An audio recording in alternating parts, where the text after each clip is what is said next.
Student, आप कैसे हैं? विनर एकेडमी में आपका स्वागत है। मैं संदीप सर। आज मैं आपके लिए एक धमाकेदार क्लास कराने जा रहा हूं, जो एक हमारा विषय है पर्यावरण प्रदूषण की समस्या एवं समाधान। और कल आपको पेपर देने जाना है। आशा करता हूं आपका पेपर बहुत ही अच्छा होगा। तो हम बताते हैं एक आसान भाषा में कि पर्यावरण प्रदूषण क्या है और उससे क्या उसके समाधान हो सकते हैं। तो हम सबसे पहले आपको बताएं प्रस्तावना। पर्यावरण का शाब्दिक अर्थ है कि वह वातावरण जिससे जीव जंतुओं चारों ओर से ढके हुए हैं पर्यावरण कहलाता है।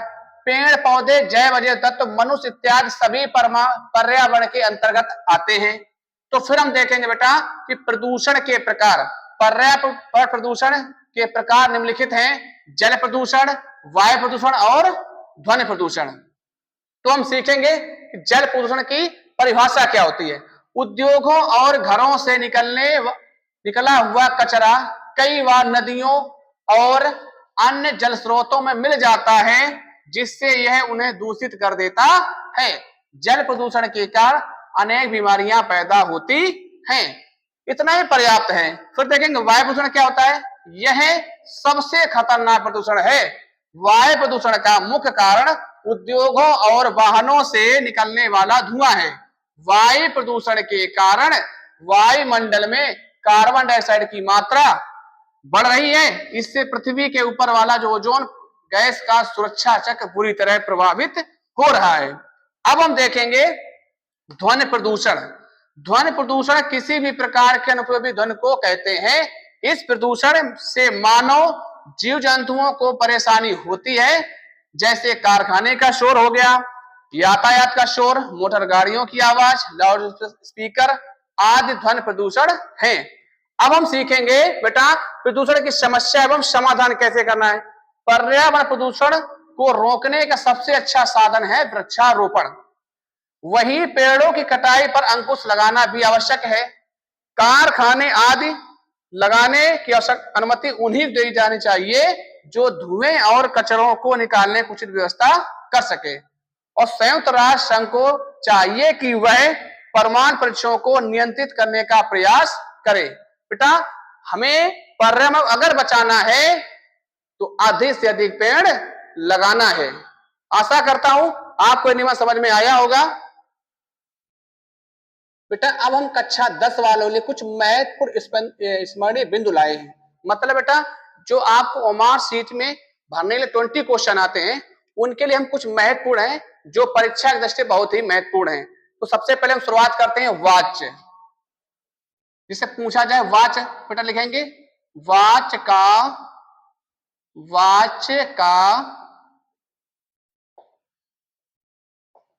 अर्थ है बोलने का विषय। बोलने का विषय। बेटा कभी को पूछ दिया जाता है कि वाच का क्या अर्थ है। ये नंबर 1 पॉइंट हमारा बेटा हो गया। इसके बाद देखेंगे हम सेकेंड नंबर क्या होगा। वाच के प्रकार। सीधे लिखना है हमें। वाच 3 प्रकार के होते हैं। 3 प्रकार के होते हैं और आपको याद क्या रखना है। पूछा जाए वाच के कितने प्रकार, तो क्या बताओगे आप? 3 प्रकार। ठीक है बेटा कौन कौन होते हैं हम लिखे दे रहे हैं। कर्तवाच्य, कर्मवाच्य और भाववाच्य। भाववाच्य। इसका बेटा देखेंगे नेक्स्ट पॉइंट। तो हम बताते हैं कर्तवाच्य में क्या क्या बेटा। देखो कर्तवाच्य लिखेंगे कि इसमें कर्ता प्रधान होता है। इसमें कर्ता प्रधान होता है। इस वाच्य में लिंग वचन पुरुष कर्ता के अनुसार परिवर्तन होता है। परिवर्तन होता है। के अनुसार परिवर्तन होता है। बेटा इसके बाद हम नेक्स्ट पॉइंट देख लेते हैं कि कर्मवाच्य में क्या क्या होता है।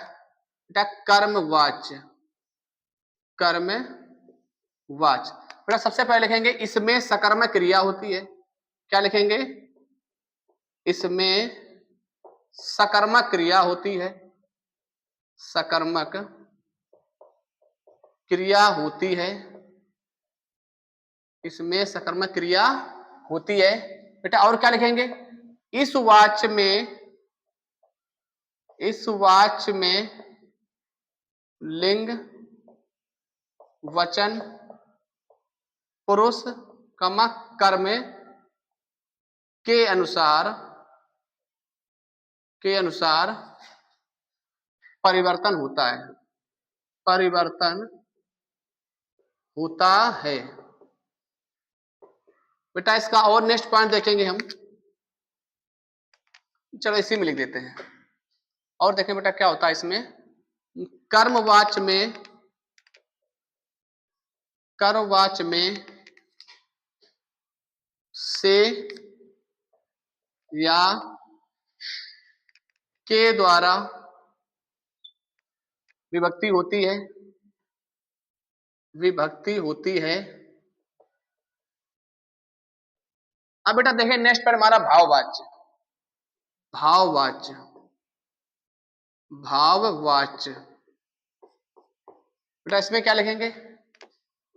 इसमें कर्म नहीं होता है, इसमें कर्म नहीं होता है। बेटा लिखना इसमें और लिखना, इसमें कर्म की प्रधानता होती है, इसमें कर्म की प्रधानता होती है।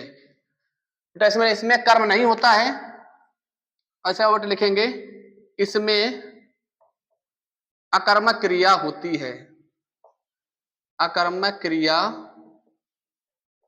होती है। और बेटा क्या लिखेंगे? और लिखेंगे इसमें, इसमें कर्ता के साथ से दिया होता है।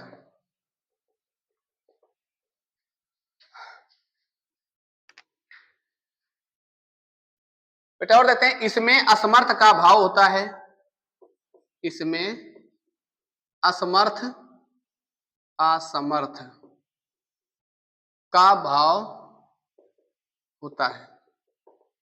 तो बेटा ये हो गया हमारा वाच्य का टॉपिक। अब हम और देख लेते हैं वाक्य। वाक्य क्या होता है बेटा? शब्दों का समूह, शब्दों का समूह। फिर बेटा देखेंगे हम यहां से वाक्य का, वाक्य का वर्गी, नहीं वाक्य के अंग देखना बेटा सबसे पहले। वाक्य के अंग, बेटा वाक्य के अंग कितने होते हैं तो मैं बता दूं बेटा, वाक्य के 2 अंग होते हैं, 2 अंग। वाक्य के 2 अंग होते हैं, ये इतना जरूरी है आपको। फिर नेक्स्ट पॉइंट लिखेंगे हम यहां से वाक्य का वर्गीकरण, वाक्य का वर्गीकरण, वर्गीकरण। तो बेटा ध्यान रखना कि वाक्य को 2 भागों में बांटा गया है। एक क्या है बेटा? सबसे पहला हमारा है अर्थ के आधार पर, अर्थ के आधार पर। बेटा नंबर 2 हमारा है रचना के आधार पर, रचना के आधार पर। फिर बेटा मैं बता दूं आपको नेक्स्ट पॉइंट, अर्थ के आधार पर, अर्थ के आधार पर वाक्य के, वाक्य के 8 भेद होते हैं, भेद होते हैं। बेटा नेक्स्ट पॉइंट देख लेते हैं, और जितने इंपॉर्टेंट पॉइंट है सब बना दे जितने बन सकते हैं। रचना, रचना के आधार पर, रचना के आधार पर वाक्य 3 प्रकार के होते हैं, 3 भेद, 3 भेद होते हैं। तीन भेद होते हैं। फिर बेटा और देख लेते हैं, वाक्य के तत्व। वाक्य के बेटा वाक्य के पांच वाक्य के पांच तत्व होते हैं। पांच तत्व होते हैं। फिर देखेंगे नेक्स्ट पॉइंट हम, शब्द। वर्णों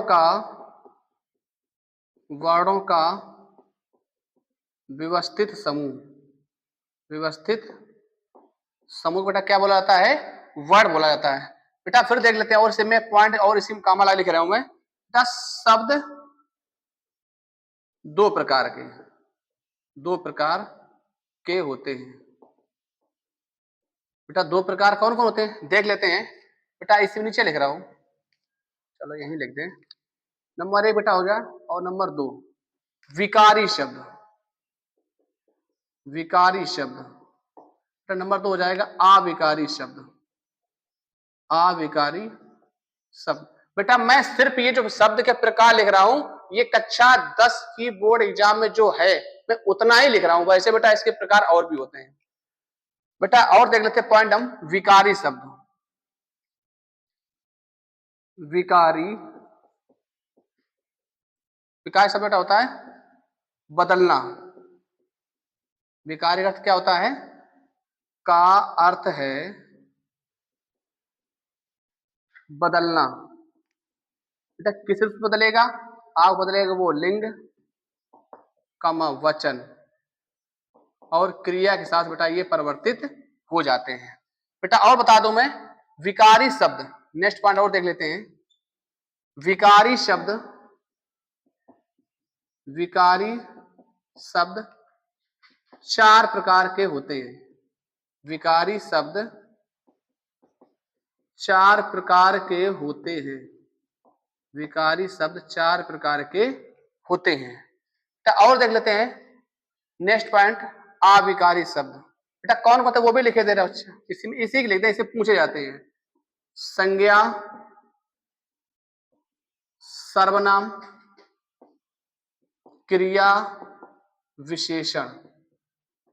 क्रिया विशेषण। बेटा मैं और बता दूं आपको कि संज्ञा के मुख्य तीन भेद होते हैं। तीन भेद होते हैं अंग्रेजी भाषा के अनुसार। अंग्रेजी भाषा के अनुसार जातिवाचक संज्ञा के दो भेद होते हैं। दो भेद होते हैं। जैसे आपसे पेपर पूछ दिया गया कि संज्ञा के मुख्य कितने भेद होते हैं, तो आप क्या बताओगे? तीन भेद होते हैं। अगर आपसे प्रश्न में यह पूछ दिया गया कि अंग्रेजी भाषा के अनुसार जातिवाचक संज्ञा कितने भेद होते हैं, आप कितने बताओगे? दो भेद बताओगे। बेटा अगर आपसे पूछा जाए कि संज्ञा के कुल भेद कितने होते हैं, संज्ञा के कुल भेद कितने बेटा होते हैं, तो लिखना है 5 होते हैं। कितने होते हैं? 5 होते हैं। 5 होते हैं।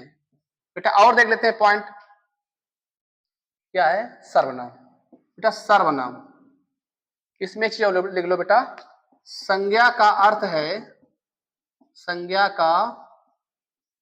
है नाम। पूछ जाता है संज्ञा का क्या अर्थ है, तो आप क्या याद रखो? संज्ञा का अर्थ है नाम। बेटा सर्वनाम आ जाते हैं, सर्वनाम लिखेंगे। का अर्थ है, सर्वनाम का अर्थ है सबका नाम। सबका नाम। बेटा मैं और लिख दूं यहां से, सर्वनाम के 6 भेद होते हैं। 6 भेद होते हैं। कितने भेद होते हैं? 6 भेद होते हैं। बेटा मैं इतना आपको समझा दूं, इसके बाद आप इसका स्क्रीनशॉट ले लेना। फिर मैं आपको ऊपर से और पॉइंट, जितने पॉइंट आज बन रहे हैं ग्रामर के, मैं उतने पॉइंट आज बना दे रहा हूं। बेटा और देखते हैं, समझा दो पेपर में आए कैसे। आपसे पूछा जाएगा वाच्य का अर्थ क्या है, तो आप क्या याद रखो कि बोलने का विषय। अगर आपसे पूछा जाए वाच के कितने भेद होते हैं तो आप कितने बताओगे? 3 याद रखना है, ठीक है ना। अगर पूछा जाए कि कर्तवाच में प्रधान होता है तो क्या प्रधान होता है? तो कर्ता। बेटा ऐसे से हम लगा दें अंडरलाइन, क्या प्रधान होता है? कर्ता। अगर आपसे पूछा जाए कि किस वाच में लिंग वचन पुरुष कर्ता के अनुसार परिवर्तन होता है तो किस में होता है? कर्तवाच में होता है।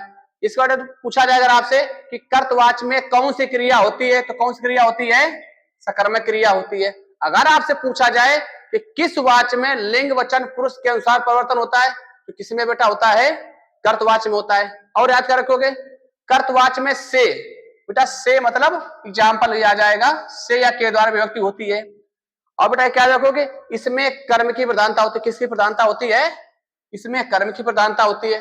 बेटा अब कहां जाए? भाववाच्य। इस वाच इसमें बेटा क्या होता है? कर्म नहीं होता है। अगर आपसे पूछ दिया जाए कि किस वाच में कर्म नहीं होता है तो क्या याद रखोगे? भाववाच्य में। अगर आपसे पूछा जाए कि किस अकर्मक क्रिया होती है तो किसमें बेटा होती है? हमारी भाववाच्य में। या ऐसे पूछा जाए कि भाववाच्य में कौन सी क्रिया होती है तो आप क्या बताओगे? अकर्मक क्रिया होती है। बेटा इसमें क्या होता है? कर्ता के साथ में से मिलेगा। क्या मिलेगा? से। मैं जिसके अंडरलाइन कर रहा हूं यही आपका पॉइंट बनेगा। फिर बेटा आ जाता है शब्द, मतलब आ जाए वाक्य। वाक्य किसे कहते हैं? शब्दों का व्यवस्थित समूह। हमने लिखा है समूह लिख दिया है। शब्दों का व्यवस्थित समूह जो बेटा होता है वो हमारा क्या होता है? वाक्य होता है। अगर आज पूछा जाए वाक्य के अंग, बेटा वाक्य के 2 अंग होते हैं। कौन कौन होते हैं? विधेय और उद्देश्य होते हैं। अगर आपसे पूछा जाए कि वाक्य का वर्गीकरण कितने आधार पर किया गया है या कितने रूपों में किया गया तो क्या याद रखोगे? 2 रूपों में। कितने रूपों में? कितने रूपों में याद रखोगे आप? 2 रूपों में। अर्थ के आधार पर, नंबर 2 क्या है? रचना के आधार पर। बेटा अगर आपसे पूछा जाए कि अर्थ के आधार पर वाक्य के कितने भेद होते हैं तो कितने होते हैं? 8 भेद होते हैं। रचना के आधार पर वाक्य कितने भेद होते हैं? कितने होते हैं? 3 भेद होते हैं। फिर पूछा जाए कि वाक्य के कितने तत्व होते हैं? कितने होते हैं? 5 तत्व होते हैं। फिर बेटा गया शब्द क्या होते हैं? वर्णों का व्यवस्थित समूह जो होता है वो शब्द कहलाता है। बेटा शब्द हमारे 2 प्रकार के होते हैं, विकारी और अविकारी। अगर पूछा जाए शब्द के कितने भेद हैं तो कितने बताओगे आप? विकारी और अविकारी। बेटा विकारी शब्द क्या अर्थ होता है? बदलना। किसके अनुसार बदलता है? लिंग वचन कर्ता। बेटा और इसमें लिख लो पुरुष। चलो ठीक, पुरुष नहीं लिखना है तो लिखा तो है लिंग। विकार शब्द बेटा 4 प्रकार के होते हैं, संज्ञा, सर्वनाम, क्रिया, विशेषण। बेटा संज्ञा के मुख्य 3 भेद होते हैं। इसके बाद अगर पूछा जाए कि संज्ञा के मुख्य कितने भेद होते हैं क्या बताओगे आप? 3 भेद। कितने बताओगे आप? 3 भेद। अगर आपसे पूछ दिया जाए कि अंग्रेजी भाषा के अनुसार जात व संज्ञा कितने भेद होते हैं बेटा कितने होते हैं? तो 2 भेद होते हैं। अगर पूछा जाए कि संज्ञा के कुल कितने भेद होते हैं तो बेटा आप क्या बताओगे?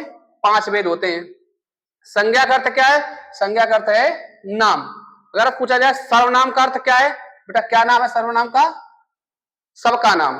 अगर सर्वनाम के भेद कितने हैं तो क्या रखो बेटा? सर्वनाम के 6 भेद होते हैं। बेटा अब हमने संज्ञा पढ़ लिया, सर्वनाम। अब क्या लिखेंगे हम? क्रिया। बेटा क्रिया क्या होता है? क्रिया का अर्थ है, क्रिया का अर्थ है करना या होना। करना या होना। अगर आपसे पूछा जाए कि क्रिया का अर्थ क्या है तो करना या होना, मतलब किसी कार्य का करना या होना। बेटा अगर आपसे पूछ दिया जाए कि कर्म के आधार पर, कर्म के आधार पर क्रिया के भेद, बेटा क्रिया कितने भेद होते हैं? बेटा कर्म के आधार पर हमारे होते हैं 2।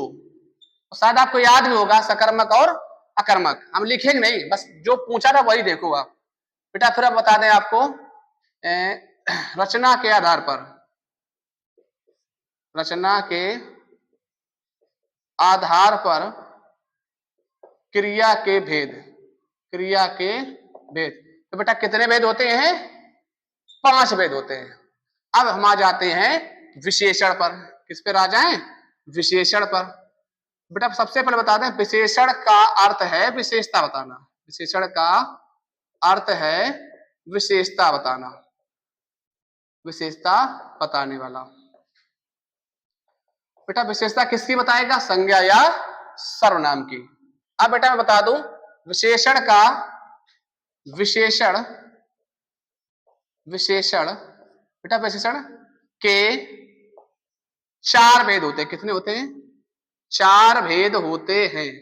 विशेषण के 4 भेद होते हैं। अब बेटा विशेषण हो गया। इसमें आपको एक चीज याद रखनी है, पहचानने बता दो थोड़ा विशेषण के बारे में। तो बेटा देख लेते हैं विशेषण क्या होता है।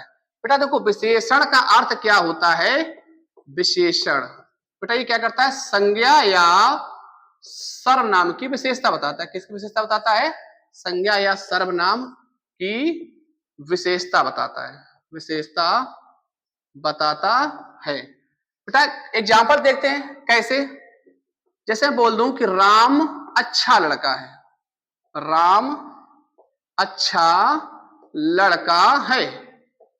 तो बेटा हमने देखा यहां से, अगर आज मैं पूछूं कैसा लड़का है तो आप तुरंत कह दोगे सर ये तो अच्छा लड़का है। तो उस राम की विशेषता क्या हो गई, अच्छा।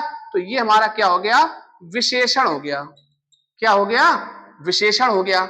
अब आपसे पूछा जाए बेटा तो राम क्या है, राम एक संज्ञा हो गया। क्या हो गया, संज्ञा हो गया। और लड़का हमारा क्या है, तो संज्ञा हुआ। अब बेटा अगर आपसे पूछा विशेष, क्या पूछ दिया जाए, विशेष। बेटा विशेष में क्या होता है, जिसकी विशेषता बताई जाए, जिसकी विशेषता बताई जाए, इसकी विशेषता बताई जाए। तो बेटा यहाँ पे बताओ मैं, आप यहाँ विशेषता किसकी बताइए। तो आप तुरंत सर इसमें तो राम की विशेषता, राम ही तो अच्छा है। तो राम हमारा क्या हो गया बेटा, राम हमारा हो गया विशेष। क्या हो गया, विशेष। चलो यहाँ उदाहरण देख लेते एक और। जैसे मैं बोल दूं रमेश, रमेश अच्छा खिलाड़ी है, रमेश अच्छा खिलाड़ी है। अब बेटा एक बात बताओ, अब इसमें विशेषता क्या होगी, तो भाई जो विशेषण हुआ वो हमारा क्या हो जाएगा, अच्छा। अच्छा हमारा क्या हो गया, विशेषण हो गया। अब अगर आप पूछा जाए तो विशेष क्या, तो विशेष क्या हो जाएगा, खिलाड़ी कौन है, रमेश। तो रमेश हमारा क्या हो जाएगा, ये हो जाएगा विशेष। ये क्या हो जाएगा, विशेष। तो बेटा ये हो गया विशेषण। मैं आपको और कुछ महत्वपूर्ण पॉइंट लिख देता हूं। बेटा समास, बेटा समास क्या होता है, समास का अर्थ है, समास का अर्थ है मेल, मेल या जोड़। बेटा ये क्या है, शब्दों को जोड़ता है। बेटा और मैं इसी में लिख दूं जोड़। बेटा समास 6 प्रकार के होते हैं, 6 प्रकार के होते हैं। बेटा अगर पूछा जाए कि समास से कितने भेद होते हैं, आप कितने बताओगे, 6 होते हैं। बेटा मैं और बता दूं आपको छंद के बारे में, आज हम सब बता दें, कुछ रह ना जाए। बेटा छंद क्या होता है, बेटा छंद का अर्थ है बंधन। क्या है, बंधन। बंधन कह दूं या मैं बोल दूं प्रसन्न करना, प्रसन्न करना। बेटा मैं और बता दूं, बेटा छंद के प्रकार कितने होते हैं। बेटा छंद के कितने भेद होते हैं, 2 भेद होते हैं। कितने भेद होते हैं, 2 भेद होते हैं। अगर आपसे बेटा पूछूं नेक्स्ट पॉइंट, आपके हाई स्कूल में 2 ही हैं, तो रोला है। बेटा रोला में क्या होता है, कि रोला में प्रत्येक चरण में 24 मात्राएं होती हैं, 24 मात्राएं होती हैं। अगर आपसे पूछ दिया जाए कि किस छंद में, क्या पूछा जाए कि किस छंद में 11-13 पर यति होती है, तो बेटा आप लिखोगे कि इस छंद में 11-13 पर यति होती है। क्या होती है, यति होती है। 11-13 पर यति होती है, 11-13 पर यति होती है। पूछा बेटा कई बार पूछा भी गया है कि किस छंद में 11-13 पर यति होती है। बेटा एक हमारा क्या बचा, सोरठा। सोरठा ही है, 2 बार हटा दिया गया है। बेटा इसमें क्या होता है, प्रत्येक चरण में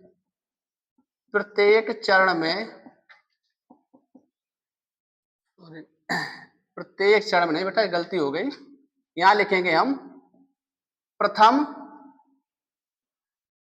व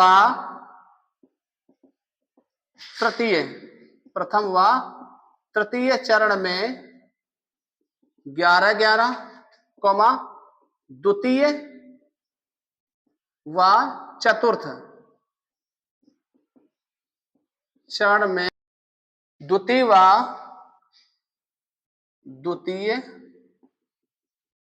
व चतुर्थ चरण में 13 मात्राएं होती हैं। 13 मात्राएं होती हैं। बेटा अब हमारा एक टॉपिक मेरे हिसाब से बचा है, वो क्या है? अलंकार है। अलंकार के बारे में और बता देते हैं। बेटा अलंकार क्या होते हैं? बेटा अलंकार लिखेंगे। का अर्थ है आभूषण। आभूषण आ जाए बेटा, ये आ जाए सौंदर्य। क्या आ जाए? सौंदर्य। आपसे पूछा जा सकता है कि अलंकार क्या अर्थ है, तो क्या याद रखोगे? सौंदर्य। क्या याद रखोगे? सौंदर्य। अब बेटा बता दूं मैं आपको कि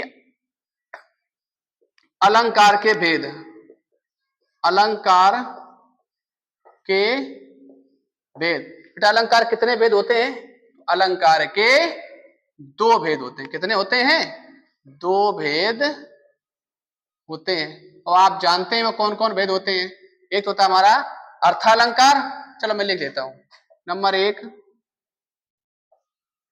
एक शब्दालंकार। नंबर 2 अर्था अलंकार। बेटाओ देख लो, सब आज पॉइंट बना देता हूं। बेटा देखो, शब्दालंकार में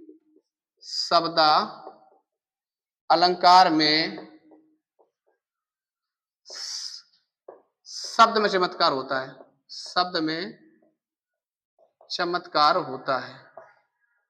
शब्द में चमत्कार होता है। बेटा ये अलग ना कि किसमें चमत्कार होता है? शब्दालंकार में शब्द में चमत्कार होता है, और अर्थालंकार में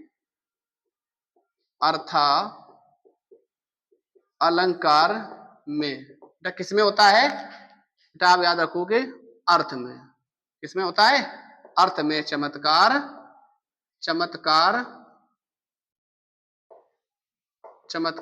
होता है। ठीक है बेटा, आज के लिए इतना काफी। अगर आपने ये सब पढ़ लिया तो आशा करता हूं बेटा कि इससे बाहर आपको वैकल्पिक ग्रामर में तो नहीं आने वाले हैं। फिर आप पर्यायवाची आप देख लेना, एप्लीकेशन आप पढ़ लेना, निबंध भी पढ़ लेना। हमने आपको निबंध करा भी दिया है। इसके बाद में जो भी समस्या हो अच्छे से पढ़कर और कल के पेपर लिए मेरी तरफ से, मेरी विनर अकेडमी टीम तरफ से बेस्ट ऑफ लक। जय हिंद।